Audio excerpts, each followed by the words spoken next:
आपका उत्तराखंड बुलेटिन जिक्र पहाड़ों का मैं और मैं हूं आपके साथ सपना पांडे। बुलेटिन की शुरुआत से पहले एक नजर इस वक्त की हेडलाइंस पर। बीजेपी के राष्ट्रीय अध्यक्ष जेपी नड्डा ने उत्तराखंड दौरे के दौरान आदि कैलाश के दर्शन किए। आदि कैलाश के दर्शन कर जेपी नड्डा ने आईटीबीपी के हिम वीरों का उत्साहवर्धन कर उनसे बातचीत की, साथ ही देश की सुरक्षा के लिए उनके योगदान की सराहना की। अगली खबर देहरादून से है, जहां उत्तराखंड के मुख्यमंत्री पुष्कर सिंह धामी ने वित्त आयोग के अध्यक्ष अरविंद पनगड़िया के नेतृत्व में 16वें वित्त आयोग की टीम का स्वागत किया। 16वें वित्त आयोग के अध्यक्ष डॉक्टर अरविंद पनगड़िया के नेतृत्व वाली इस टीम के कई आयोग सदस्य मौजूद रहे। देहरादून में 16वें वित्त आयोग की टीम उत्तराखंड दौरे पर है, जहां 16वें वित्त आयोग की टीम ने अगले 5 सालों के लिए राज्य को मिलने वाले अनुदान और करों में हिस्सेदारी तय करने को लेकर सीएम धामी की मौजूदगी में अधिकारियों के साथ बैठक की। इस दौरान आयोग की टीम के सामने राज्य सरकार की ओर से एक प्रेजेंटेशन भी दी गई। अगली खबर हल्द्वानी से है, जहां कांग्रेस कार्यकर्ताओं ने भारतीय सेना को लेकर कथित रूप से दिए गए बीजेपी नेताओं के बयान पर तीखा विरोध जताते हुए उनका पुतला फूंका। प्रदर्शन के दौरान कार्यकर्ताओं ने जोरदार नारेबाजी करते हुए इसे देश की सेना का अपमान बताया।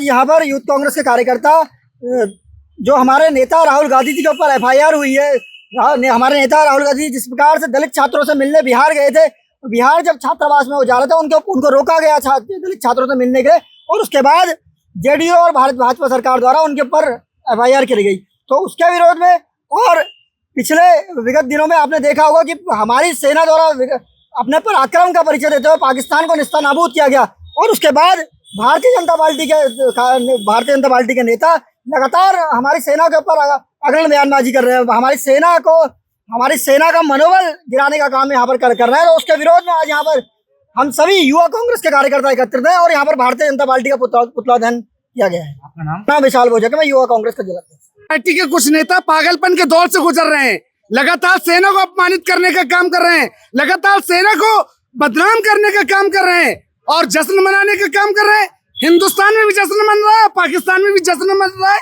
समझ से परे है। जश्न किस बात का? क्या जिन लोगों के संदूर उजड़े थे, जो हमारे देश के सैनिकों ने शहादत दी, वो क्या बदला पूरा हो गया? पूरे देश का मन था पाकिस्तान को इस समय नस्तो नाबूद करना चाहिए था, लेकिन बस हवाई बातें, असली कार्रवाई जो होनी थी वो नहीं हुई। पूरे देश में हताशा और निराशा है। साथ ही साथ मैं देश के लोगों से अपील करना चाहूंगा, तुर्की और चाइना का भी हम लोग बहिष्कार करने का काम करें, और साथ ही साथ जिस तरीके से राहुल गांधी जी के ऊपर बिहार में एफआईआर करने का काम किया गया, वो भी निश्चित तौर पर बहुत दुर्भाग्यपूर्ण है। इन सब बातों के खिलाफ में युवा कांग्रेस प्रदर्शन कर रही है। भारतीय जनता पार्टी किच्छा द्वारा भारतीय सेना के सफल सैन्य अभियान ऑपरेशन सिंदूर की ऐतिहासिक विजय को लेकर उधम सिंह नगर के किच्छा में बीजेपी कार्यकर्ता सेना ने समर्पित तिरंगा शौर्य सम्मान यात्रा का भव्य आयोजन किया। यह यात्रा रामलीला मैदान से होते हुए आवास विकास तक संपन्न हुई। यात्रा में हजारों की संख्या में स्थानीय नागरिक, पूर्व सैनिक, युवाओं और मातृशक्ति के उत्साह पूर्वक भाग लिया और हाथों में तिरंगा लेकर देशभक्ति का प्रदर्शन किया।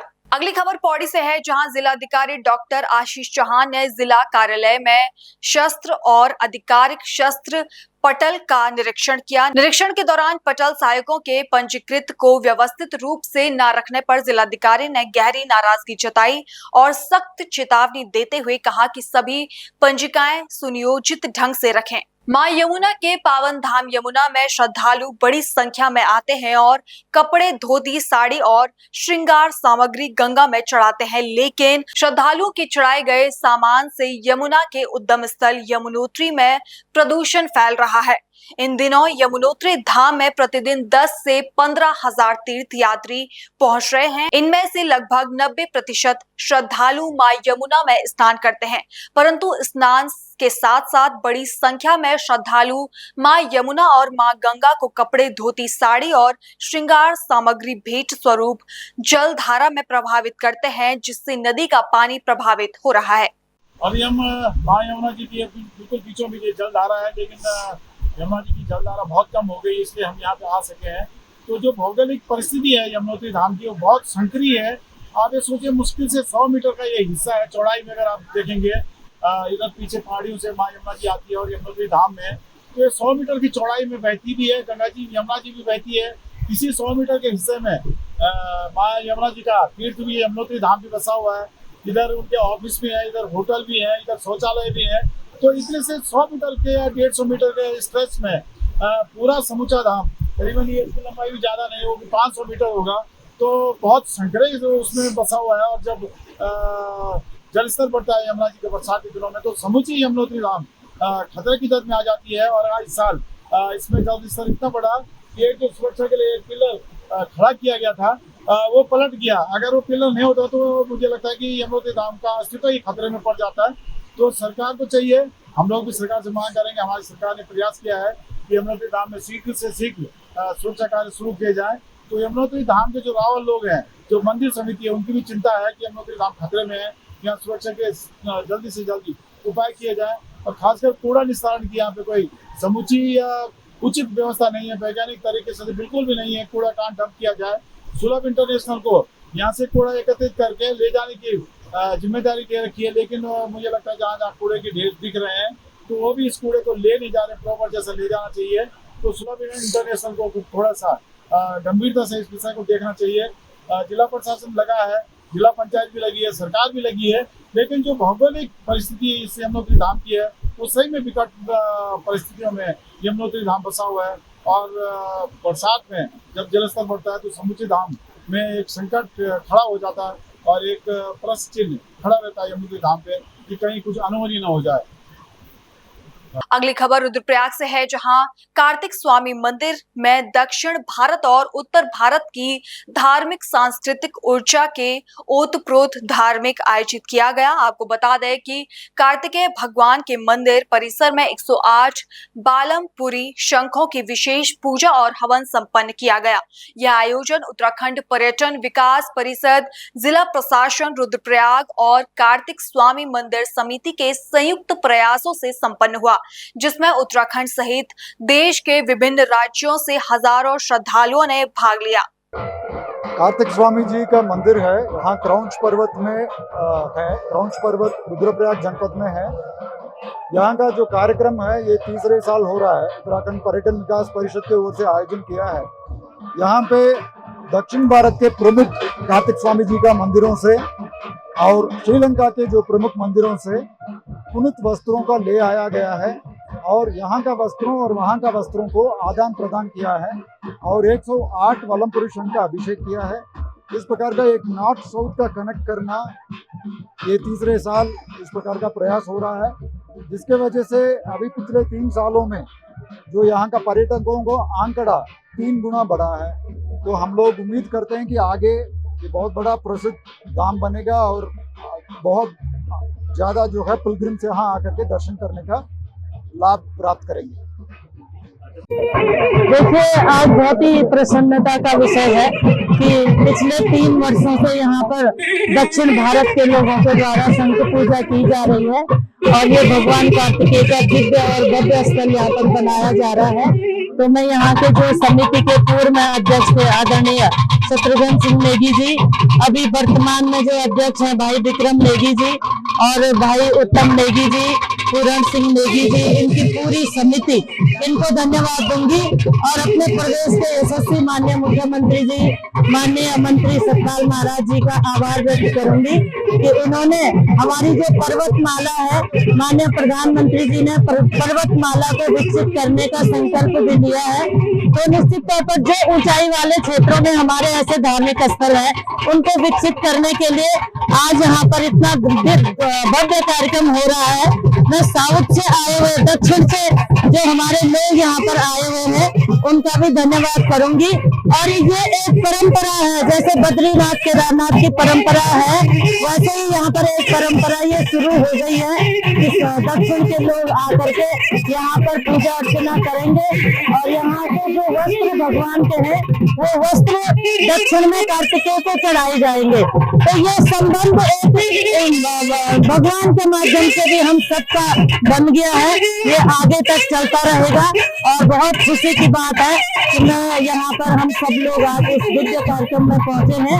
मैं समिति का और दक्षिण से आए हुए सभी लोगों का बहुत बहुत धन्यवाद करती हूँ। अगली खबर देहरादून से है, जहां देहरादून के नवोदया विद्यालय में नॉन टीचिंग स्टाफ की नियुक्ति परीक्षा में सामूहिक नकल का मामला सामने आया है। जी हां, देहरादून के 3 परीक्षा केंद्रों पर कुल 17 अभ्यर्थी ब्लूटूथ डिवाइस से चीटिंग करते हुए पकड़े गए। यानी अब पढ़ाई के साथ साथ चीटिंग भी डिजिटली की जा रही है। 17 अभ्यर्थी के अलावा एक युवक दूसरे की जगह परीक्षा देते हुए पकड़ा गया। पूरे मामले को लेकर पुलिस ने शहर के 3 थानों में कुल 8 केस दर्ज कर लिए हैं। वहीं नकल करते हुए पकड़े गए इन अभ्यर्थियों से सॉल्वर गैंग के बारे में पूछताछ की जा रही है। अगली खबर रामनगर से है, जहां वन विभाग में काम कर रहे एक कर्मचारी की संदिग्ध परिस्थितियों में मौत हो गई। मृतक का नाम ओम प्रकाश बताया गया है, जो वन विभाग में कंप्यूटर ऑपरेटर के पद पर तैनात था। ओम प्रकाश बीते दिन से लापता था और आज सुबह उसका शव वन विभाग के गेस्ट हाउस परिसर में पकड़ा मिला। मृतक के मौत से परिवार में मातम छा गया है। साथ ही मौत के पीछे परिजनों ने हत्या की आशंका भी जताई है। वहीं पुलिस हर पहलुओं को खंगालकर मामले की जांच में जुट गई। दादा, आपका नाम? मेरा नाम गोविंद राम कोइराला। ये क्या घटना हुई, कब पता लगा? मैं तो साहब आज सुबह ही पता लगी। ये रोज की तरह कल शाम घर नहीं आया, रात इसे खोजने भी गए हम लोग। और जहाँ ड्यूटी में था ग्रामीण डिवीजन में, वहाँ रोड साइड इधर उधर सब जगह पूछा था। रात 10 बजे तक तो नहीं आया। तो भी हमने सोचा था कहीं चला गया होगा रिश्तेदार। तो सुबह 5:30 बजे का कर्मचारी आया वन विभाग का, तो डाक बंगले में बेहोश पड़ा है। तो हम गए देखने के लिए, तो पूरा लहू लुहान हो रहा था, पूरी आँख सूजी पड़ी थी, पूरा खून निकल रहा, बेहोश पड़ा। उसे उठा कर लाए हॉस्पिटल में। डॉक्टर ने देखा तो कुछ नहीं बचा। आपकी तरफ से किसी पर शक है या क्या है, कुछ कार्रवाई की जा रही है? आशंका तो है ही सर, तहरीर बनाएंगे, देंगे क्या कार्रवाई तो हम लोग अपने तहरीर से देंगे, क्योंकि हमें आशंका है कि ऐसा तो कभी करता ही नहीं था, कभी होता ही नहीं था, ना किसी के साथ क्या हुआ कैसा हुआ।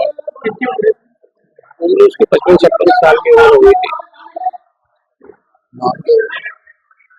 ओम प्रकाश।